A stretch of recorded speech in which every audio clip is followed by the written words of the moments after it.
Hello friends, तर तुम्हाला तर माहिती आहे की मी आणि माझी बहीण आमच्या जयाताच्या घरी गेलो होतो आणि ही तिथे गेल्यानंतर जबरदस्ती तिला आमच्यासोबत रील्स काढायला लावली. खरं तर ती नकोच म्हणत होती, पण आमचा आग्रह होता म्हणून तिने आमच्यासोबत थोड्याफार रील्स काढल्या. आता एक दोन रील्स मी अपलोड केल्यात, काही केल्या नाहीत तर माझ्या चॅनलवरती मी त्या लवकरच अपलोड करेल की तिथं जाऊन आम्ही काय मजा मस्ती केली. खरं तर हा चेंज प्रत्येक लेडीजला हवाच असतो, तो म्हणजे जर माझ्यासारखी हाऊसवाईफ असेल ना तर तिला. कारण हाऊसवाईफचं आयुष्य केवढं असतं माहिती आहे का? हॉल, किचन, बेडरूम, गॅलरी एवढंच असतं. कारण जॉबवाल्यांचं कसं असतं, बाहेर पडतात, बाहेरच्या जगाशी संबंध येतो आणि म्हणजे नाही का मूड फ्रेश होतो, बाहेरून जाणं येणं होतं रोजच्या रोज. तसं हाऊसवाईफचं काय असतं, बाहेर कामाशिवाय किराणा आणणं, भाजीपाला आणणं किंवा कुठे म्हणजे आवर्जून कुठेतरी ठरवून जाणं एवढंच काय ते तिचं फिरणं असतं.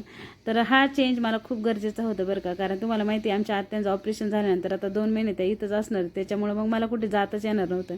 त्याच्यामुळे योगायोगाने एक दिवसाचा चेंज म्हणून मी आमच्या जयाताच्या घरी गेले होते.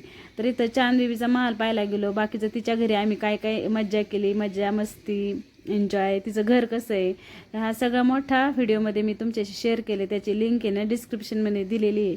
तुम्ही जर तो मोठा व्हिडिओ पाहिला नसेल ना तर नक्की पहा त्रिकोणी आयकॉनवर क्लिक करून. तर इथं आम्ही फराळ करत होतो आणि तेवढ्यात आमच्या जयाताईला खारुताई दिसली. चला मग बाय.